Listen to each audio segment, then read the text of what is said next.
छत्रपती संभाजीनगरमध्ये मुख्यमंत्री आणि उपमुख्यमंत्री यांची बनावट डॉक्युमेंट कागदपत्र ही एमआयएमचे प्रदेशाध्यक्ष इम्तियाज जलील यांच्याकडे आलेले आहेत। तर त्यांचा आरोप आहे की भाजपचे जे काही नगरसेवक आहेत त्यांनी कोट्यवधी रुपयांचा घरकुल योजनेमध्ये घोटाळा केलेला आहे। ते त्यांच्याकडून जाणून घेऊयात। तुम्ही असे काय डॉक्युमेंट घेऊन आलायत की ज्यामध्ये मुख्यमंत्र्यांचं आधार कार्ड आहे, मुख्य म्हणजे रेशन कार्ड आहे, उपमुख्यमंत्र्यांचं काय काय आहे नेमकं? काय आहे की मागच्या 1.5-2 वर्षापासून मी रमाई घरकुल योजना जी आहे खूप चांगली योजना आहे। एससी समाजातले गोरगरीब लोकांना हक्काचं घर मिळावं, पक्का घर मिळावं याच्यासाठी योजना राबवण्यात आली होती 2010 पासून। सुरुवातीच्या काळात चांगल्या रीतीने ते राबवण्यात आली। नंतर या स्कीम मध्ये काही महानगरपालिका समाज कल्याणचे अधिकारी आणि समाजातले भाऊ दादा लोक हे याच्यामध्ये इन्व्हॉल्व झाले आणि त्याच्या नंतर जे आहे ते गोरगरीब लोकांना काही फायदा झाला नाही। हे लोक खूप मोठे झाले। मी मागच्या 1.5-2 वर्षापासून याची सगळं सखोल चौकशी मी करत होतो। अनेकदा पत्रकार परिषद घेतली, अनेक निवेदनं मुख्यमंत्री, हर्षदीप कांबळे समाज कल्याणचे जे सेक्रेटरी आहे त्यांना, इकडचे divisional commissioner, collector, anti corruption ब्युरोला स्वतःला मी जाऊन पुरावे सहित दिलं होतं। काही झालं नाही। महानगरपालिकेच्या आयुक्तांना किती वेळा मी पत्र लिहिले हे सगळे पुरावे माझ्याकडे आहे। काही झालं नाही, होणारही नाही होतं, कारण इतकी लूट होती याच्यामध्ये आणि सगळ्यांना त्यांचा वाटा जे आहे ना हिस्सा मिळत होता। कोट्यवधी रुपयाच्या बाबतीत मी बोलत आहे। मग जेव्हा या समाजातले लोकांना कळू लागलं की आमचे जे भाऊ दादा आणि नेते म्हणणारे लोक आहे याच्या बाबतीत काही बोलत नाही आहे, तर त्यांनी माझ्याकडे अप्रोच केलं आणि काही लोकांनी डॉक्युमेंट्स आणून दिले की साहेब हे बघा, या माणसाचा 5 मजला बिल्डिंग आहे, या माणसाच्या इतकी मोठी शेती आहे, इतकं सारे त्याचे बंगलो आहे, घरं आहे आणि तोही 2.5 लाख रुपये, म्हणजे याच्या नावाने ही बोगस फाईल्स तयार करण्यात आलेली आहे। मग त्याच्यानंतर मला एक पत्र मिळालं, एका माणसाने मला हे पत्र पाठवलं आणि त्या पत्रामध्ये त्यांनी असं लिहिलं की साहेब तुम्ही आमच्या समाजासाठी लढत आहे, या स्कीम मध्ये बोगस फाईल्स तयार करण्यासाठी 3,000 रुपये दिलं तर सगळे जे डॉक्युमेंट्स पाहिजे त्या स्कीमला क्वालिफाय करण्यासाठी तर 3,000 रुपये मध्ये तुम्हाला मिळतील। ते त्यांनी सांगितलं 3,000 ते 4,000 रुपये। बरं, म्हणजे आणि त्यांनी सांगितलं की मी तुम्हाला काही डॉक्युमेंट्स पाठवत आहे। बरं, काय काय डॉक्युमेंट पाठवलेत आणि कुणाच्या नावाचे पाठवलेत नेमकं ते? आता आपल्यालाही धक्का बसेल की या स्कीमला क्वालिफाय करण्यासाठी सर्वप्रथम जे लागतात ना की तुमच्याकडे 300 स्क्वेअर फीट 250 स्क्वेअर फीट जागा आहे का, ती जागा असेल तर त्याच्यावर टॅक्स आहे का, ते सगळ्यात महत्वाचं डॉक्युमेंट। मग त्यांनी हे 2 डॉक्युमेंट्स मला पाठवले। हे महानगरपालिकाचे ओरिजिनल डॉक्युमेंट्स आहेत। टॅक्स रिसीट कुणाच्या नावाची टॅक्स रिसीट आहे? एक आहे देवेंद्र गंगाधरराव फडणवीस। हे बघा, देवेंद्र गंगाधरराव फडणवीस, ते राहणारे कुठे आहे? राहुल नगर, सादत नगर, छत्रपती संभाजीनगर, औरंगाबाद। त्यांची मालमत्ता क्रमांक, त्यांचा फोन नंबर जे आहे हे सगळं ओरिजिनल डॉक्युमेंट। दुसरा जे डॉक्युमेंट आहे tax receipt, Eknath Sambhaji Shinde, original महानगरपालिकेचा डॉक्युमेंट। त्याच्यानंतर तुम्हाला काय लागतं? रहिवासी प्रमाणपत्र कोण इश्यू करतं? तहसील कार्यालय। तहसील कार्यालयाने इश्यू केला, कुणाच्या नावावर? एकनाथ संभाजी शिंदे, राहतो कुठे? आंबेडकर नगर, छत्रपती संभाजीनगर मध्ये राहतो। मग उत्पन्नाचा दाखला 1 वर्षाचा, तर उत्पन्नाचा दाखला कोणी इश्यू करतो? तहसील कार्यालय। तर 2 डॉक्युमेंट्स त्यांनी पाठवले, ओरिजिनल डॉक्युमेंट्स आहे। हे देवेंद्र गंगाधरराव फडणवीस यांची वार्षिक उत्पन्न 2024-25 मध्ये 90,000 रुपये प्रतिवर्ष होती। 90,000 रुपये। आणि एकनाथ शिंदे साहेब ही असेच गरीब आहे, 90,000 रुपये त्यांची ही हे आहे। दुसरं म्हणजे कास्ट सर्टिफिकेट लागतं, कारण हे एससी साठी आहे। तर हे कास्ट सर्टिफिकेट ही देवेंद्र फडणवीस आणि एकनाथ शिंदेच्या नावाने ओरिजिनल, स्टॅम्प बघा ओरिजिनल आहे, हे सगळं सही शिक्का आहे, हे ओरिजिनल दोघांच्या नावाने आहे। एकनाथ शिंदे आणि देवेंद्र फडणवीस त्यांना एससी जातीच्या एका जातीचा उल्लेख त्याच्यावर करण्यात आलेला आहे।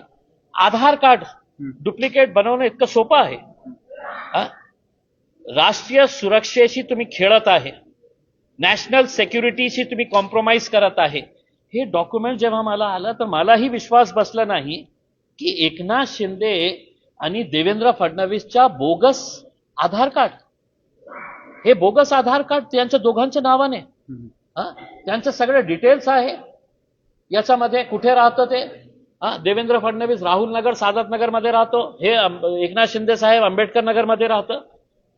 त्याच्यानंतर ह्या स्कीमला क्वालिफाय करण्यासाठी तुमच्याकडे पिवळा राशन कार्ड पाहिजे, म्हणजे हे सिद्ध करण्यासाठी की तुम्ही गरीब परिवार असतील.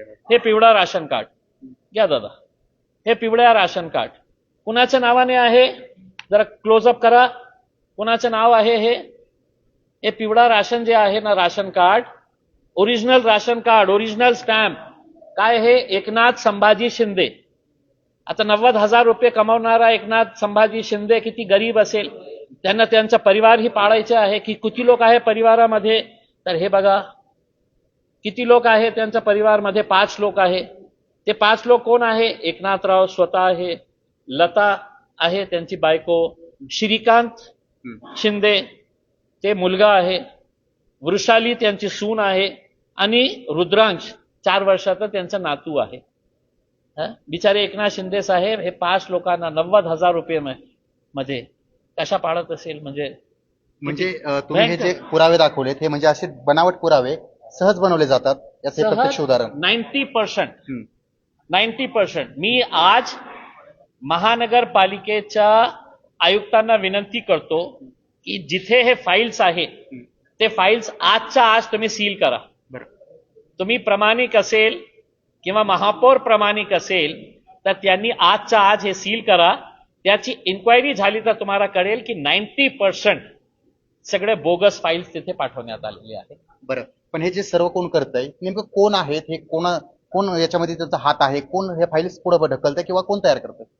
हे जे करणारे जे आहे हे शहरातले भाऊ दादा, मोठे मोठे चेन आणि गाड्या घेऊन फिरणारे जे लोक आहे. आम्ही समाजाच्या हितासाठी, आम्ही चळवळीचे आहे. कसल्याही चळवळ नाही आहे. समाजाला लुटून खाणं हेच यांचा धंदा होता, म्हणून इतके मोठे झाले.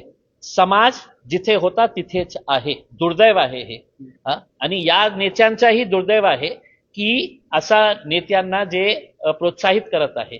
याच्यामध्ये जे नाव माझ्याकडे आलेले आहे आणि अधिकाऱ्यांनी सांगितलेले आहे ते मी माझ्या वतीने बोलत नाही. आता महेंद्र सोनवणे त्यांची मिसेस जी आहे भारतीय जनता पार्टीची आत्ता निवडून आलेली कॉर्पोरेटर आहे. मुख्य सूत्रधार हे महाशय.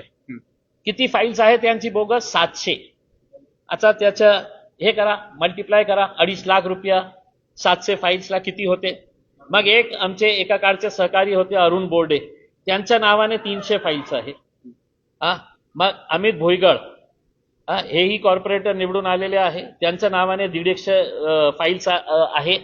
आणि त्याच्यानंतर रूपचंद वाघमारे, राहुल सोनवणे, जितेंद्र कचरू सोनवणे, जालिंदर शेंडगे, अतुल सावे माहित आहे ना आपले मंत्री जे आहे, त्यांच्या सोबत राहते. आणि आज जेव्हा महानगरपालिकेची निवडणूक झाली सभापतींची, ते समाज कल्याण विभागाचे हे चेअरमॅन झालेले आहे. या माणूस जे बोगस फाईल्स तयार करून आपल्या समाजाला लुटण्याचं काम करत होता, ते फक्त अतुल सावेच्या बोलण्यावरून, संजय शिरसाटच्या बोलण्यावरून त्या विभागाचा ते सभापती होतो. किती न्याय करणार ते आपल्या समाजावर हे तुम्ही बघा.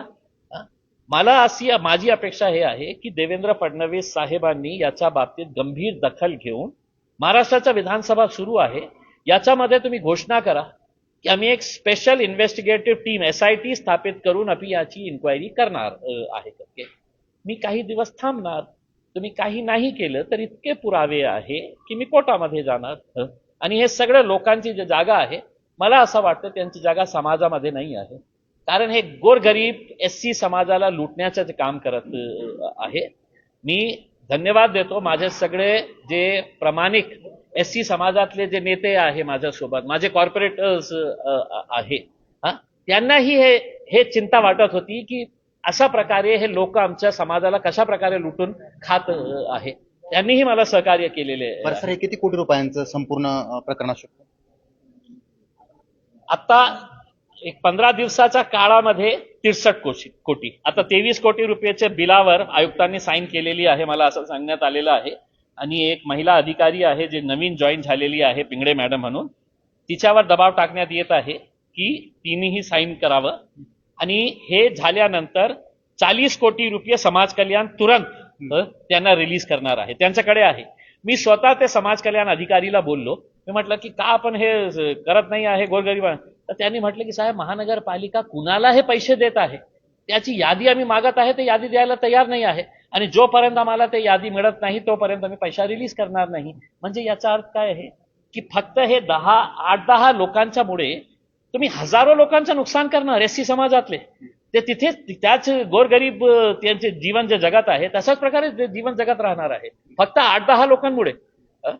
तर हे याची सखोल चौकशी होणं खूप महत्वाची आहे. बरं, एमआयएमचे प्रदेशाध्यक्ष इम्तियाज जलील यांनी गंभीर स्वरूपाचे आरोप केलेले आहेत. त्याची चौकशी व्हायला पाहिजे, कारण बनावट डॉक्युमेंट्स हे फक्त 2 ते 3 हजार रुपयांमध्ये कसे बनतात त्याचं प्रत्यक्ष उदाहरण इम्तियाज जलील यांनी दिलंय. तर दुसरीकडे भाजपच्या नगरसेवकांनी यामध्ये मोठ्या प्रमाणामध्ये घोटाळा केलाय आणि त्यासोबतच इतर काही नगरसेवक आहेत त्यांनी देखील घोटाळा केलाय, असा आरोप जो आहे तो इम्तियाज जलील करतायत.